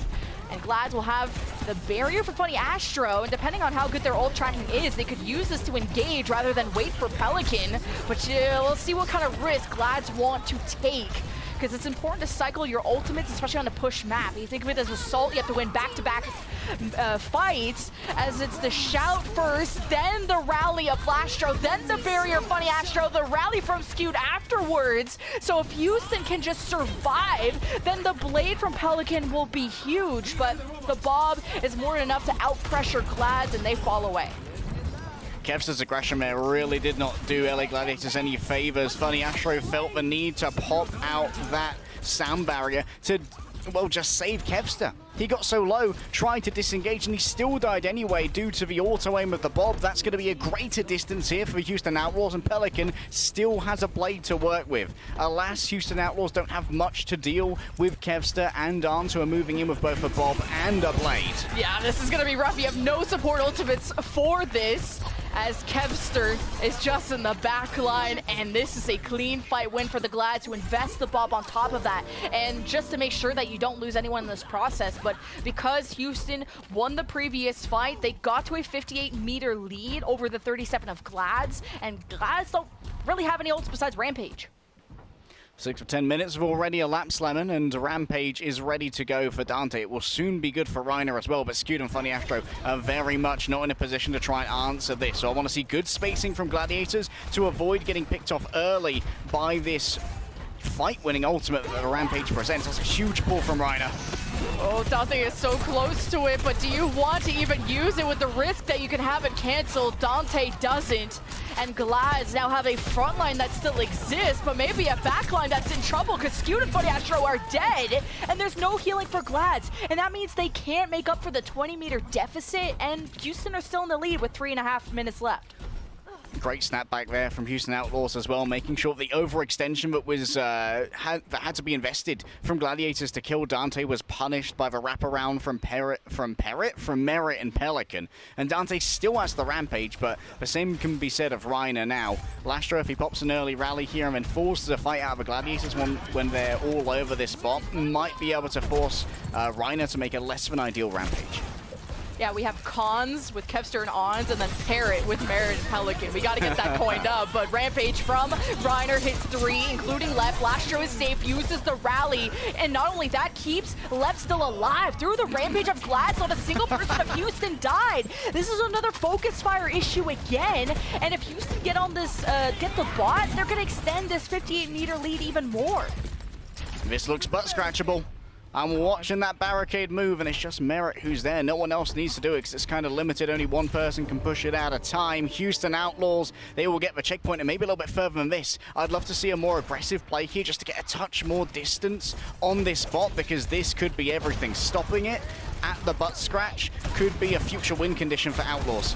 That's a fat dynamite too from Ons. He's so close to the Bob, and they really need the extra manpower here. There's the rally from Skewed, and Mara just gets deleted. He's way too close range in this brawly fight, and the cars just fall for Houston. They at least get this to 77 meters, and honestly, that's kind of winnable with 2 minutes left. Glads have a lot of work to do. It is winnable, but that required a rally, and Houston Outlaws, they just played on the barricade, hoping to just get every last little morsel of distance, and they got enough to make sure that the butt scratch is going to be a real problem for the Los Angeles Gladiators. The bob from Arns needs to be perfect, and Kevster can match when it comes to the blade. Lep can only answer one of these stimuli. Now with the time that you have left, Glads have to play this perfectly. It's barrier first from Funny Astro, second from Lep. Lastro didn't benefit. He's dead in the moment. 5 on 4 for Glads. Skewed is traded out. Kevster's blade has still done more than enough, and I mean he's killed 3. You can't argue with perfection, but Glads are exhausted of ultimates, and they still have one more fight, maybe even 2, to match the 77 meters. Still a great plan from Glads to use the soundbar engage and the bob, but wants to force it out of Lep, so there's nothing to answer Kevster's blade. At Pelican, he's already blading into a soundbar already. Remember that Gladiators, they don't have the personnel here, so the bot has to be abandoned. We're into our last minute. Merit almost has access to the bob. I remember how important bob is going to be for contesting the robot during these last 45 seconds, where push means everything. And Pelican is doing a good job of marking Kevster. You cannot let him have access to someone like Lep or Lastro. They're going to be critical, especially for the rally. But Funny Astro couldn't get around the corner. He was so far away from Reiner, and this can cost Glad severely. There's only 26 seconds left. Houston are also finishing the fight, and Glads, they gotta hope they get... Honestly, Houston should just leave the cart. Maybe. I think that there's still going to be plenty of time here for Gladiators to reach the car in time, even if it was all the way back. So okay, so they do the halfway house. This is very much reachable by the Gladiators, but it does mean that Houston Outlaws might not have as many fights to try and win in overtime. It will be at least 2, as Lastro can pop an early rally here, knowing that Gladiators have to be on the car at all times. It's a must-win for Glads for Game 5, or Houston winning not only the first map, the second, but a whole series in 2 years against the LA Gladiators, who have a chance to drop 0-2 at the start of the qualifiers. Reiner v Dante. Dante supplemented by the Lastro rally. Skewed the same thing for Reiner. A Rampage available first from Reiner. A 5-on-3 for the Gladiators. It's overtime. A fight win here is not enough. They have to go further. They're still at a 20-meter deficit, but Outlaws have some important ultimates to maybe salvage this. All right, resets there from the Outlaws just to try and get more and more time off of this overtime clock. They can allow the butt scratch here. That's what these extra meters are for and why they were so important. A tale of 2 rampages, but Dante can actually attack from the high ground, whereas Reiner might have to play from below, trying to make sure that this bot is consistently contested. Houston Outlaws need to make use of this bridge and make sure that Arns can't cut them off with a bob when they have to fight here. The bob could be booped, maybe. And the Glads have to be careful of that mini room, and the rampage from Dante starts, and 3 members from Glads get hit. Funny Astro keeps them up with the barrier, and Glads have to depend on Kevster. This blade is up soon, but the job has already been done. It's only a few centimeters away, and the Gladiators have done it. It truly is Houstonable. A reverse sweep on the line, and we're going to Game 5. Oh, token farmers, you're welcome for that Mercy skin. That's simply a better Rampage as well, coming out of Reiner, and the Bob was sublime. As the Bob punctuated the end of Gibraltar, so too shall it ring out on Colosseo. Oh, LA Gladiators, they love to wake up after a map 2, Lemon, but is map 5 well, both of these teams are incredibly reverse sweepable. We saw Los Angeles Gladiators in stage 1 get reverse swept twice in a single week, and Houston Outlaws, they had the reverse sweep troubles against the New York Excelsior quite recently as well. So one of these teams is going to feel incredibly cursed right here. If Houston Outlaws get reverse swept 2 times in their first 2 matches, I don't know who I gotta call to give them a vacation. They gotta go back to Hawaii, get their tan on. They gotta relax. I will need a wellness check on every single Houston fan that ever exists. But I will leave this alone, and I'll see you guys on the other side of this break for Game 5.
Guys, I got the hottest broom stats out here. Remember, there's been multiple reverse sweeps already, and it's only, what, day 3 of the Summer Showdown qualifiers. So Gladiators failed to reverse sweep the Dallas Fuel in their first match. This was on the 11th, so 2 days ago. They beefed on Ilios. And then when it comes to the Houston Outlaws, they also lost their Game 5 because New York Excelsior reverse swept them 3 maps in a row, ending that on Oasis. So map 5 stats not so hot for either team, I'm sorry to report. Yeah, against all odds, one of these teams is about to win a map 5, but I've got a pretty scary stat for... Actually, this is a scary stat for both fandoms, to be honest, which is that Los Angeles Gladiators are yet to win a control map, which means that Houston Outlaws, by all metrics, should have a huge advantage going into this control map, which will make it even more embarrassing if they lose. Yeah, I think they actually played Nepal, so Houston won that against New York. That was map 1, though, 2-1, and it was kind of close, not gonna lie.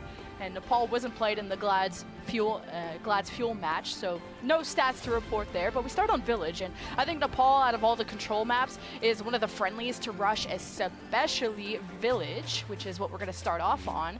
Even so much that people bring out the Maze, which has been some like creative takes on the meta for some teams, but none. I don't think we've seen it from these teams. Pelican's thinking about it.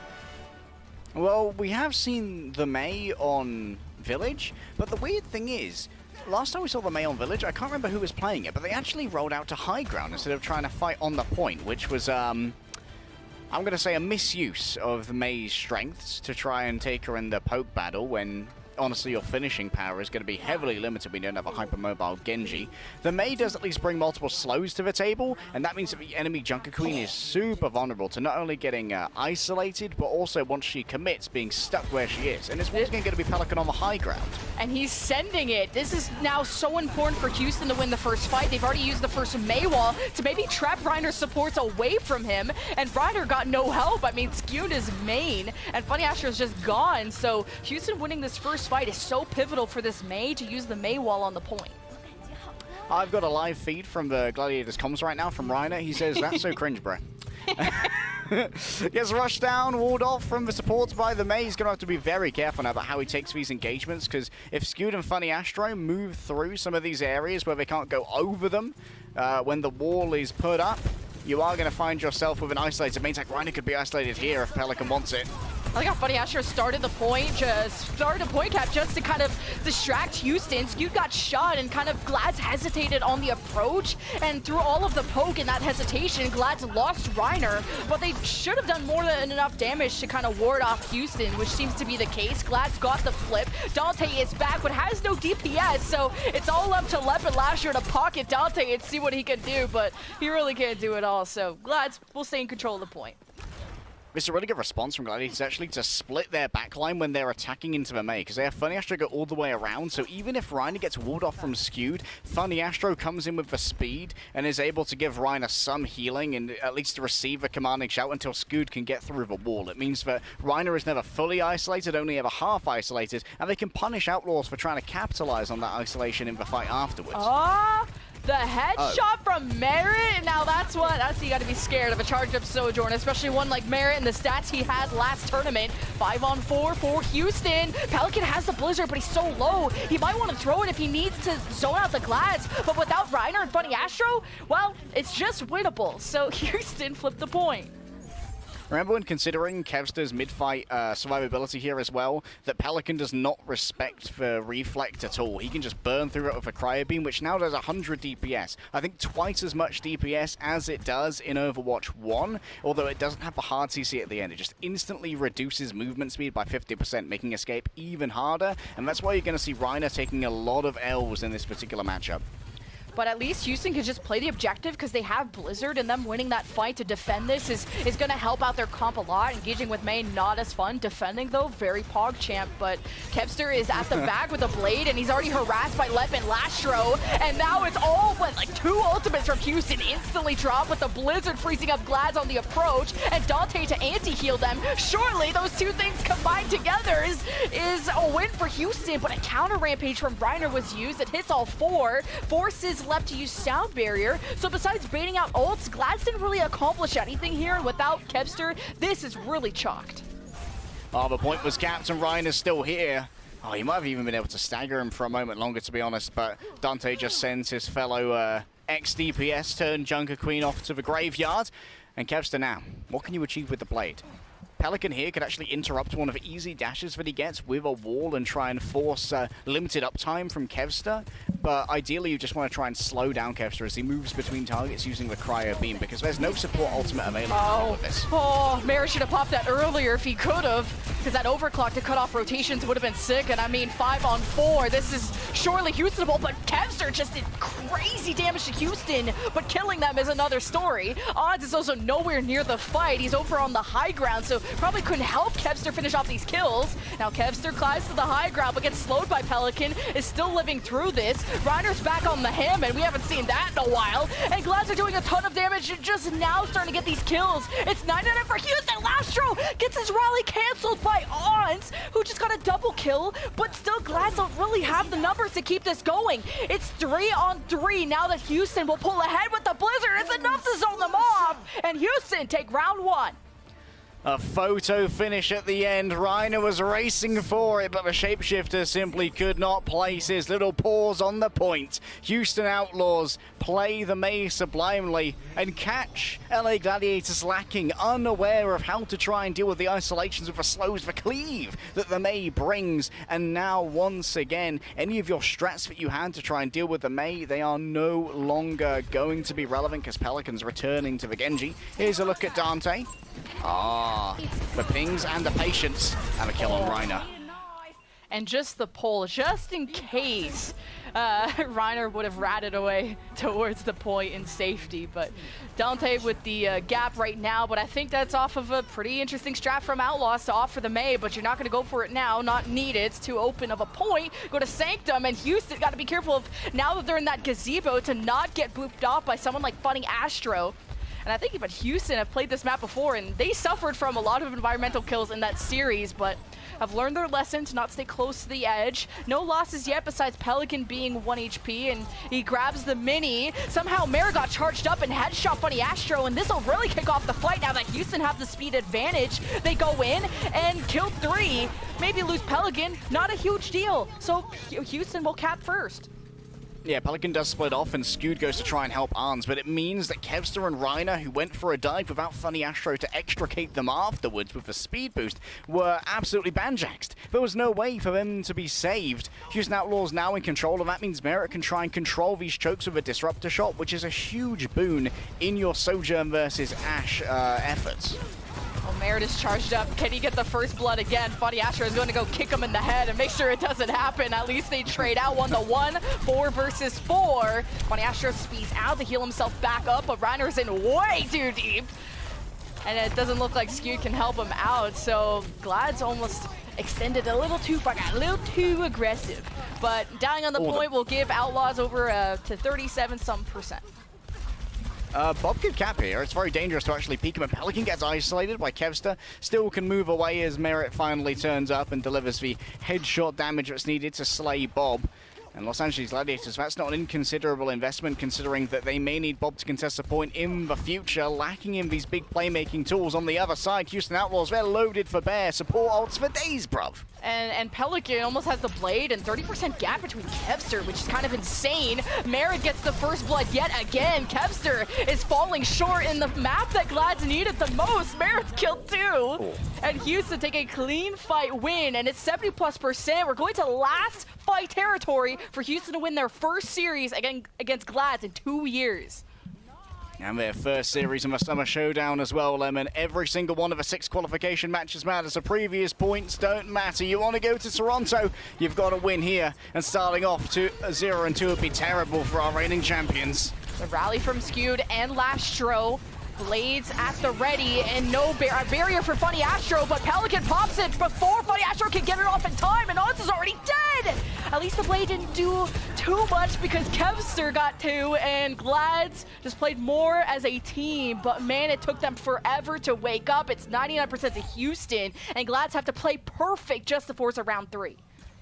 Excellent kiting there from Skew to just avoid the incoming melee damage from Pelican and make sure that he could isolate and win that duel with the greatest sustain that the Brigitte has against an isolated Genji who went a touch too far looking for that kill.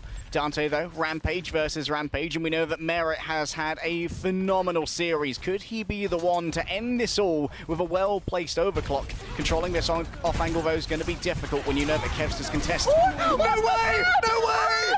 Who is talking smack about Left now? Present yourself, because he just won that fight for Houston, and the overclock to top it all off. What a fight for the Houston Outlaws. They just have to deal with Kevster, who's existing to keep only the overtime wick burning. Ons will assist. He's actually killed 2, and the Bob's on the point to relieve that pressure. Glads have started to flip, and every damn time I think Houston win a fight, this happens. I'm sick of it. Houston Outlaws. Houston Outlaws, stop it! Stop! There's no way! Ultimate There's debate. no way! What a performance from Arns. Unbelievable, saving the game, saving the skin. Now Reiner stuck on Wrecking Ball. This could be an issue. He's going to have to try and play for the health packs because there simply is not enough raw healing to sustain the meaty health pool of the Wrecking Ball.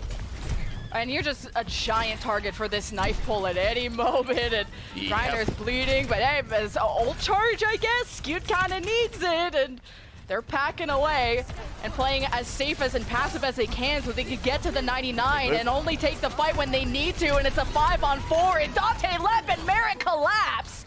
Glads are at 80+%. Houston cannot get staggered any more than they already have. They're all dead. It doesn't matter. It really is last fight for the win. Oh my goodness, and Reiner can also do some preliminary knockbacks as well. Of course, his initial knockbacks are very much contested by the incoming boops. Manages to force out the early sound barrier from left. Any touchers? Glads are heading back to assure that it doesn't happen. Lastro and Lep are there, but that means no healing for Pelican, Dante, or Merritt, who just fall over to Kevster, just slaying. 99-99. I really can't believe it. I'm staying away from the state of Texas. We're going to round 3. If there's an objective way to measure Houstonable, this is pure. This was created in the lab. This is nucleotide bases, one by one, sequenced for the perfect Houstonable moment. And that was it. Good God. That is a legendary, a mythic Thumble.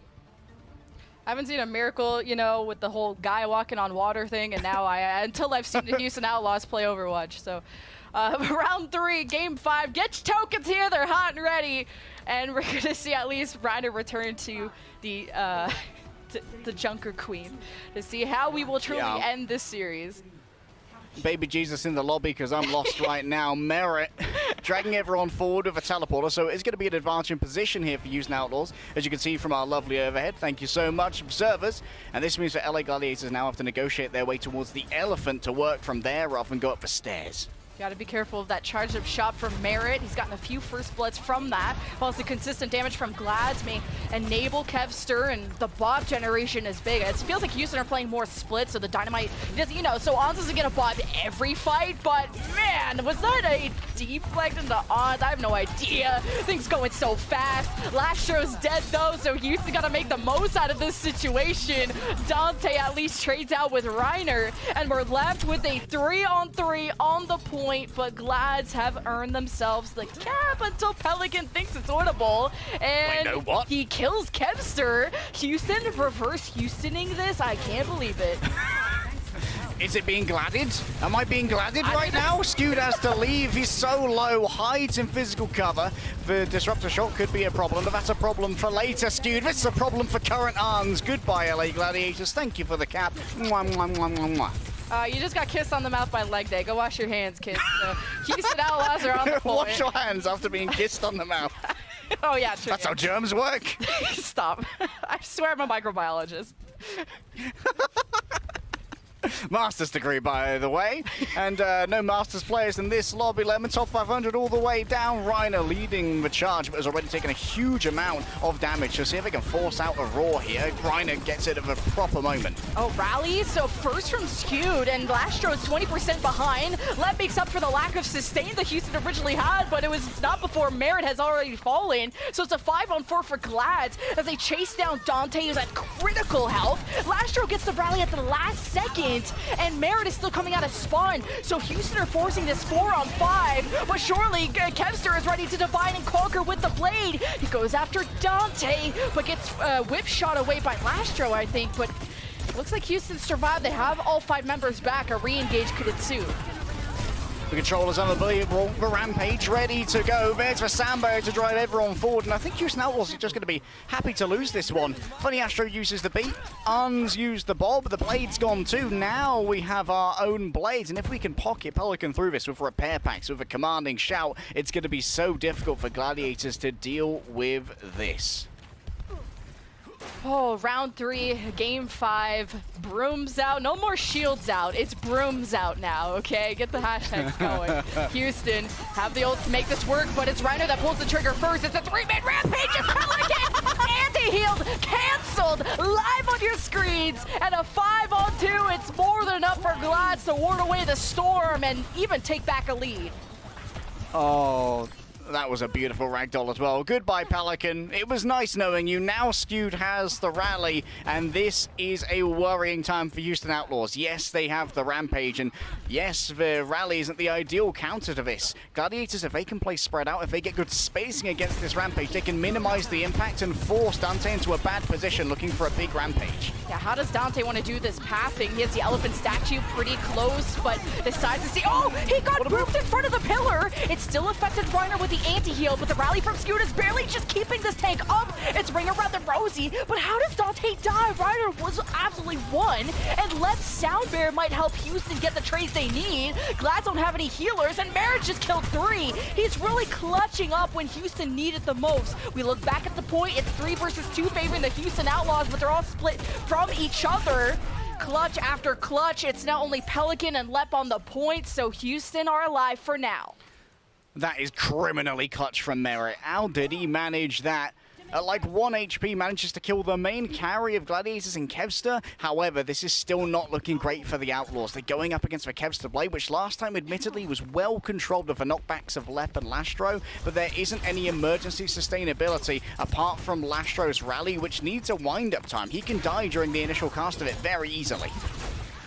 And I didn't even know we had to keep in mind of all the whip shots and stuff, but Bob is thrown from Ons on the point. It's now a 6-on-5 if you care about the numbers. Kevster pulls out the blade. He gets booped away by Lastro, rallies his team, and in the back is Pelican. Kevster keeps him in check. Houston, though, they go towards the squishies of Gladiators and have killed actually more at the start of this fight. It's 90% to 90 with Houston in control, and there's only Kevster and Reiner, and they're on opposite sides of the world from each other. Houston just have to bunker down and not choke this. This is the only instruction Jake will ever give you as a Pelican Blade to cut off the rotations of gods. They still make it to the point to touch, but Pelican stands tall above Kevster while he still lives, and Ons' Tracer is here to keep the overtime wick burning. Reiner will be back. He's actually still in spawn with the Rampage. Lep finishes this fight off, and Houston Outlaws have denied the reverse sweep by the LA Gladiators. And it's the brand new acquisition from the Houston Outlaws, finishing his first win with the team against our reigning champions with a 3K. Lep comes up big representing North American contenders, but most importantly, representing the Houston Outlaws. It's just a fluke losing against NYXL, they say. We can take on champions and we can demolish them. But Los Angeles Gladiators have lost twice in a map 5, being denied their reverse sweep twice in a row, and I've got the most bitter feeling of deja vu. Oh, That's a win that Houston Outlaws can smile about, kind of figuring out their Junker Queen situation with the new signing of Doge. Lep is starting to fit right in. I mean, he was fragging out at the end of that fight. Gladiators still have some problems they have to patch up, whether they want to operate as Sojourn, because we saw the incredible value that Mara brought when he did that. Ons popped off maybe on Gibraltar, but it's just not the consistency Gladiators need at this moment. But we've discussed long and hard on this player of the match, and leg day, you do the honors. Well, there's no way that it can't be a Merit moment, right? The player of the match is Mr. Merit, the hit scan demon. And the daredevil when it comes to the railgun, performing consistently all the way through this series, I think is the most important part when it comes to giving him player of the match. Merit was always a threat, and to be honest, basically won Hollywood by himself. Yeah, you guys gotta all tell your friends who are asleep or doing other things right now to go watch this match back. It started 2-0 for Houston. Our minds were lost. We saw Shu on DPS again. We saw some J-Crat from the Gladiators who taped a card to their damn foreheads to try and absolve any knowledge they could for this matchup. But I just can't believe that Gladiators are starting the qualifiers 0-2. But even as spoken about on socials, they're a team that can afford to do this, that can afford to go 0-2 and probably still make playoffs. So Merit did a great job, and the Sojourn proving to be the first blood in all these fights that Houston really needed to propel themselves into back-to-back wins.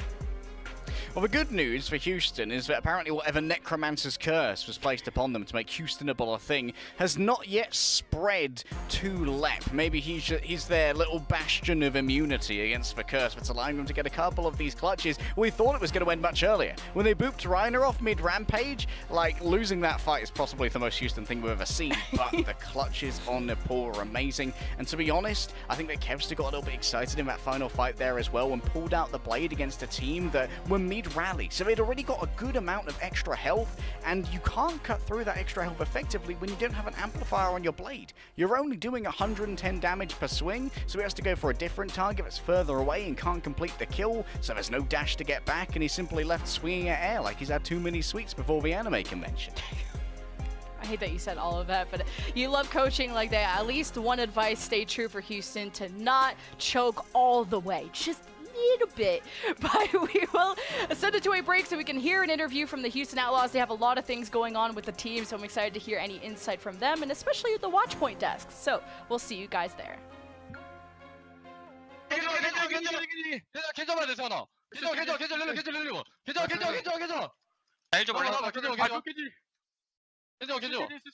Nice. Focus. Focusing. Hey, focusing, get over.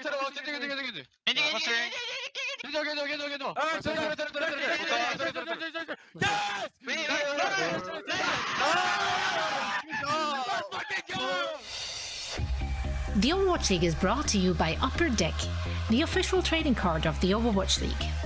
And by TeamSpeak, the official voice supplier of the Overwatch League.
Welcome to the Watch Point Post Show, everybody. I'm here joined now by the player of the match, Merritt from Houston Outlaws. Merritt, congratulations on the win. That was a close call, but today Houston Outlaws come out on top. So I believe, after watching today's match, Houston Outlaws, you guys looked a lot better compared to when you guys had your match against the NYXL. So, what sort of changes did you guys make after losing to the NYXL? 자, 첫 번째 질문은 오늘 승리 축하드리면서 오늘 제 개인적인 의견을 좀 드리자면은 제가 봤을 때는 오늘 휴스턴 팀이 저번 이제 뉴욕과의 경기에 비해서 훨씬 좋은 모습을 많이 보여줬던 것 같아요. 이제 뉴욕한테 아쉽게 좀 패배를 한 후 좀 어떤 게 좀 많이 어떤 변환점이 좀 있었나요? 일단 뉴욕 경기 때는 2대 0으로 쉽게 잘 이기고 있었는데 좀 중간에 선수들끼리 좀 방심한 그런 게 있어서 그런 것들 좀 고치고 해서 이기게 된 것 같습니다. All right, so in the New York match, previous to today's match, when we were up 2-0, I think we got a little too complacent, we got too comfortable, and I think that's what led to our downfall. So that was one of the main problems that we really wanted to focus, to not to get too comfortable when we're sort of leading into a series, and I think that was what we worked on after the New York match. And also, and today, like we're seeing on screen right now, you're a great Ashe player, and you're also a great Sojourn player for the team. But today you mainly stuck with the Ashe. So as a hit scan player, how do you decide which hero to play and when to play it? 두 번째 질문은 방금 이제 화면을 보셨을지는 모르겠는데 이제 좀 애쉬 오늘 굉장히 애쉬로 좋은 모습을 많이 보여주셨다고 저는 생각을 합니다. 거기다 또 원래 메리트 선수가 애쉬뿐만이 아니라 소전으로도 굉장히 좋은 모습을 많이 보여주시기 때문에 좀 이제 애쉬랑 소전 이런 이제 영웅 픽은 이제 어떻게 이루어지나요? 일단은 좀 장거리 좀 레인지가 긴 곳은 애쉬를 많이 사용하는 것 같고요. 좀 짧은 곳은 소전을 사용하는 것 같아요. Alright, so it's pretty simple. Long range, if the map is longer, Ashe. If it's shorter and more compact, then it is Sojourn. Alright, Merritt, thank you so much for the answers again. Big congratulations on the win. 자, 이걸로 인터뷰 마치도록 하겠습니다. 감사합니다. 바이바이. 감사합니다. 바이바이.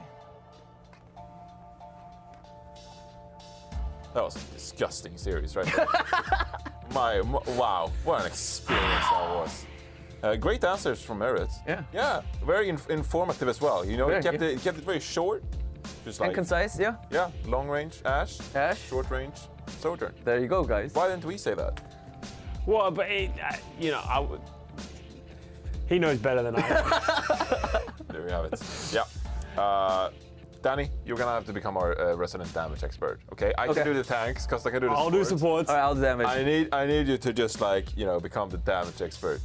I will try my best, guys. All right. Check back tomorrow for Danny's damage tricks and tricks. It's gonna be an amazing segment. Let's get back to the match. Houston Outlaws. I'm sorry, I don't know what. They arguably break the curse. Do that? Yeah. No. That was I don't want to hear it. disgusting. I don't want to hear it. We've said they've broken the curse so many times. Somehow they almost threw this series in the trash. Like they were so far ahead. They were playing so well. After that Hollywood, we were like, oh man, it's gonna be a short day of Overwatch today. And then somehow fully capped on Gibraltar. They were looking comfortable. They were looking good. And then just a couple of things go by the wayside. And then Colosseo, they fumble the bag with like a 40-meter lead in overtime. And then it just, oh man, we'll talk about Nepal when we get there, but I want to give some massive props to some of these players. Merritt needs to be in the conversation for one of the best players that we have on Hitscan in this league. He was criminally underrated in the Sojourn meta, and then we brought up the statistics, and I think people started looking at him a little bit differently, and he is just doing it time and time again, consistently. He did it against Ashe on Arns on Ashe, and he just made it look easy. He was diffing time and time again, and then you have Pelican on the other hand, who was just going crazy on Genji. But Pelican, I think just to give an example, I think Pelican had like 27, 28 final blows. Out of Houston Outlaws, like 58 on Gibraltar. Yeah. This map right here. And it's not like he has nano boost to work with. Yeah. It's not like you can be like, oh, nano blades are overpowered. It's like, he didn't even need an nano. He just like assassinated the enemy team. Disgusting. I mean, unbelievable performance by both Merit and Pelican. And when you have them being able to do like a 1-2 punch, you know, like Merit gets them low with an ash shot from afar, and then Pelican swoops in and get like the Genji dash on top of that. Yeah. They just look absolutely unstoppable at times here. But then, you know, map 4, map 3, the LA Gladiators, they claw themselves back into this one. Costa, you just